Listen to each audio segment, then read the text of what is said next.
Let's begin with the big news. Yesterday was Super Tuesday, the most important Tuesday of the year if you're a nerd. With 16 states and territories holding their primaries on the same day, it was the last chance for someone other than Donald Trump and Joe Biden to break through and change the dynamic of the race. Please, Buddha, don't let Biden and Trump dominate the vote. Please don't let them dominate the vote. President Biden and former President Trump dominate the vote, sweeping nearly all their primaries and clearing the path for a November rematch. No! The baby boomer death grip continues. Does anyone else have a chance to break through?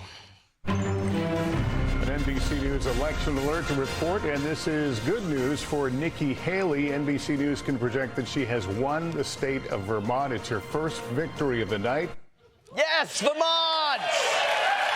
Yeah! Nikki won the Subaru owner who makes their own honey voting block. You can build on that, Nikki Haley. 2024, baby.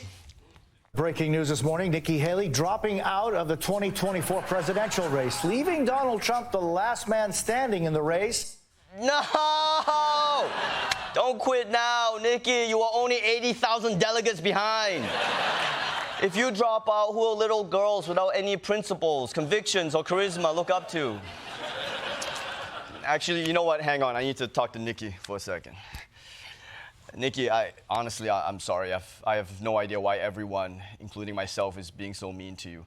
I was actually rooting for you because I know you were just trying to save your party and the world from Donald Trump, and all we ever did was shit on you because you're such a giant loser who sucks so bad. I'm sorry. I'm doing it again. I'm sorry.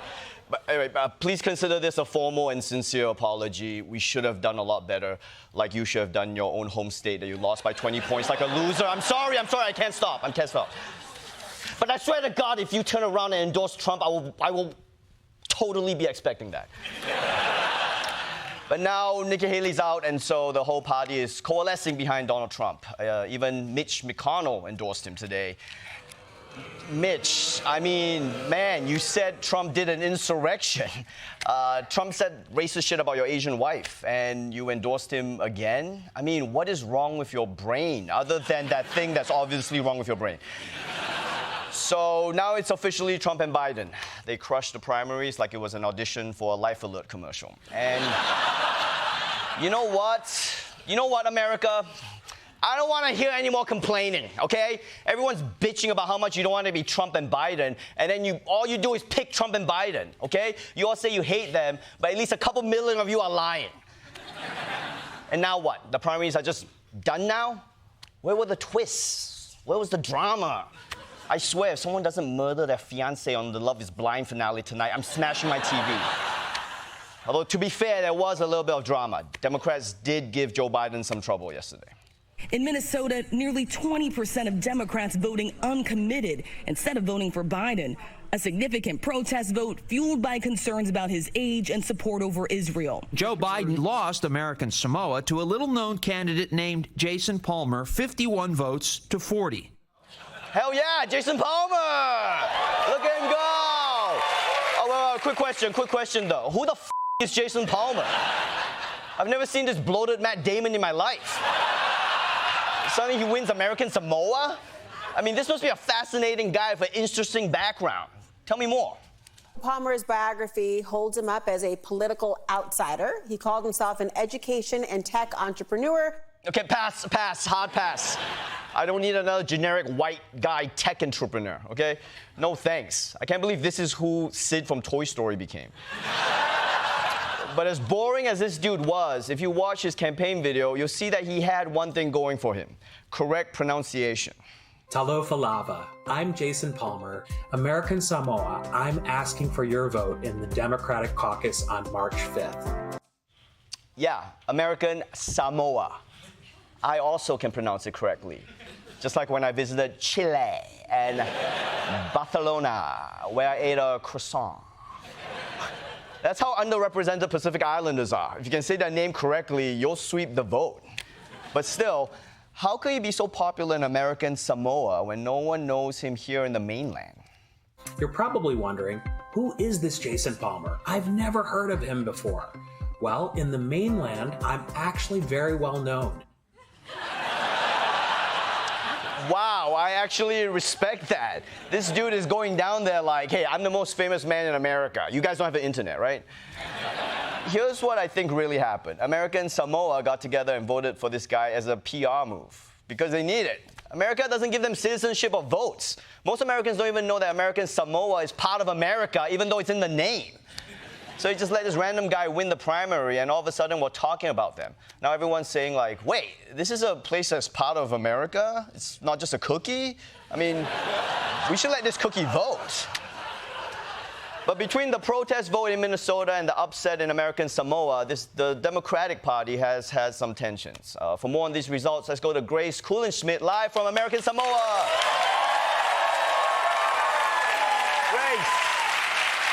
Grace, what is the mood over there? Ronnie, I've been walking up and down this beach all day, and let me tell you, the mood is great. People are smiling, the sand is soft, I can see whales. I'm falling in love with politics all over again. You know, that's great insight. For more on Minnesota's uncommitted vote, let's go to Michael Kosta in Duluth. Michael, what are you seeing on the ground there? What am I seeing? I'm seeing Grace in an island paradise while Michael Kosta's stuck in a Duluth parking lot. According to an exit poll I conducted with myself, these results f***ing suck. Why did Grace get to go to American Samoa? Sorry, where's American Samoa? I'm in American Samoa. Yeah. Michael, maybe if you had some cultural sensitivity, you could be there too. Grace, what are voters saying about what they want from the Democratic Party? A lot, Ronnie. I've talked to a bunch of voters. One of them is a very cute volleyball instructor, and later I'm going surfing with one of the Rock's cousins. Great. And Michael, have you talked to any of the Rock's cousins? They're not here, dude. Nobody cool is here, all right? It's just me and Princess Leia earmuffs trying not to freeze to death. Meanwhile, Grace is having the time of her life on a sunny beach. I hate democracy. This sucks. Ouch, Michael. I'll have you know it's not always perfect here. It rained this morning. The rainbow that it made over the mountains was just so beautiful. I'm not usually spiritual, but like, I got it, you know?